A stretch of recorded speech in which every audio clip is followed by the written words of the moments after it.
Hey everyone, it is 1717, February 10, 2018, and I helped Sarah move some of her stuff from her place into my place, so that's moving along, so my brain's a bit fried. This is semi-scripted. If I stumble, I apologize, as we all know I have trouble with impromptu English, and it's my native language, go figure. But anyway, today I was in the chat of a live stream from the Great Debate Community. It's linked below, okay? It's a great little community, philosophical arguments, scientific arguments, it's run by Steve McRae, linked below. Well, anyway, the one today was with Anti-Ordinary, linked below. And throughout the conversation, they got on the topic of the Drake equation. Now, Steve, I am also Steve, but I'm not the Steve I am speaking of. That isn't confusing enough. The Drake equation, that it came up and Steve thinks that it's a scientific equation. It is not. I hate to break the news to you. It's not. It's a mathematical expression, but it's not a scientific one, okay? And this is why. But before I get into that, I had to kind of explain to you what the Drake equation is in case you don't know. It's basically this, all right? So it's N, which is the number of technological civilizations in our galaxy capable of communication, followed by this long string of variables. All right? I'm going to briefly go through each one of those variables with you. All right? So our N, number of civilizations, is equal to R asterisk, the average rate of star formations in our galaxy. We actually have a pretty good solid understanding of this. We know what this is. I forget off the top of my head what it is, either 1 a day or 10 a day. I think it's 1. But I may be off on that. But we know that number. We've actually, when Frank Drake came up with this in 1961, we had already had a very firm understanding of that number.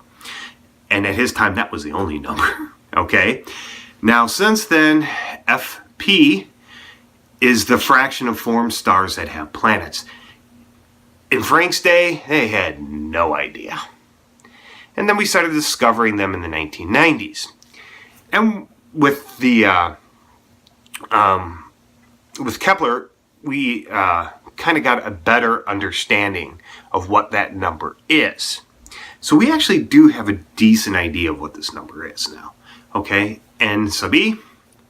For the stars that have planets, the average number of planets that can potentially support life. This is where the Drake equation begins to break down. We still don't know what that is.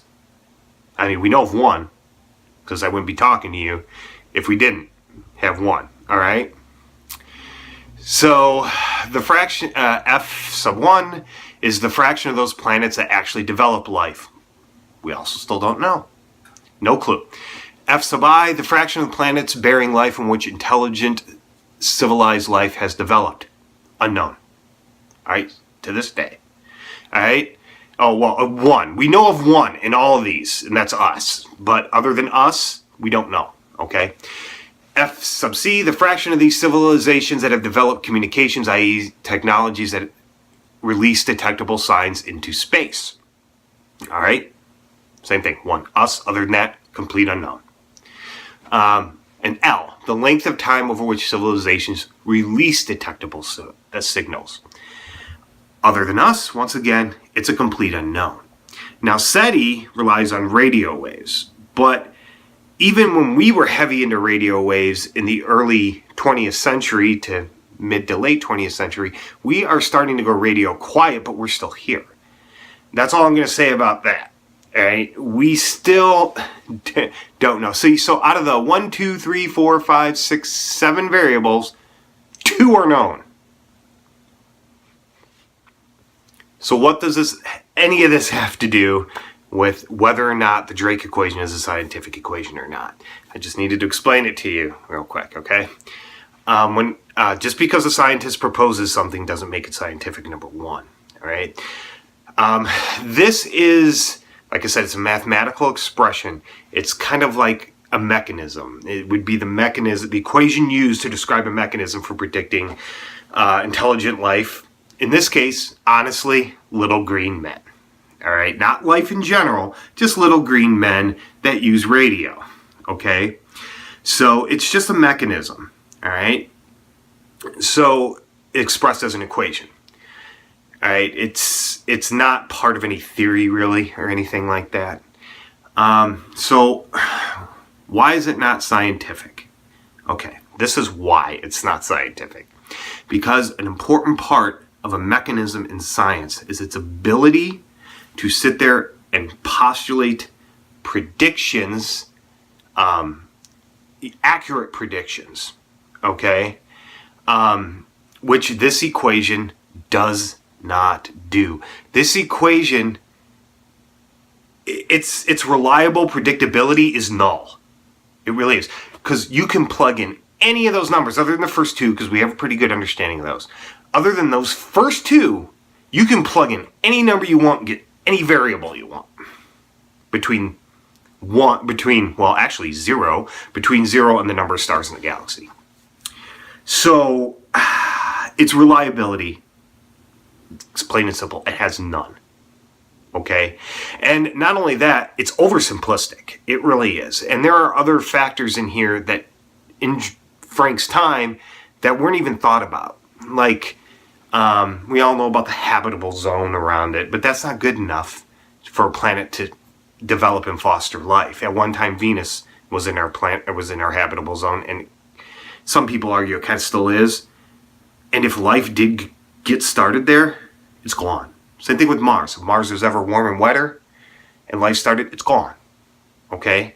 So in our own solar system, that's a 33% chance rate right there. But anyway, I'm starting to digress. But anyway, the other aspects that this doesn't take into account that we have learned since then is like, what does the role of a moon play in the development and evolution of life? Because Venus, Earth, and Mars, Earth is the only one with a large substantial moon. Mars has 2, but they're captured asteroids. Venus has none. That may play an important factor. A Jupiter at the right distance, forming at the right time in the solar system, might play a big factor.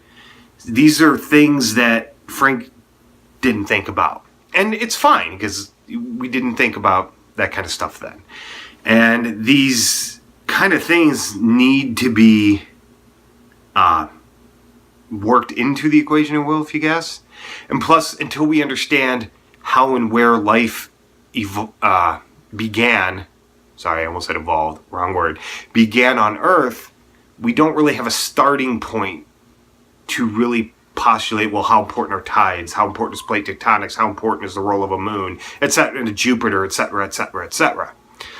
So that was a really lengthy way of basically saying that the Drake equation is not a scientific equation because its reliability and predictability factor is null. All right. But anyway, I hope I might link this. I might put this on Steve's thing just so he sees it. But anyway, that's it. If you want, if you have any questions, go ahead and ask them. I'll entertain any good ones. Or I shouldn't say that. I'll entertain any legitimate questions. And if you haven't already, please, I hate to do this, like and subscribe. I'm still trying to beat that deadline. I did break 400 today, subscribers, and I want to thank everyone for that. But I'm still a long way from being there. And then we got to deal with the whole 4,000 hour issue thing. But anyway, that's it. I hope you learned something.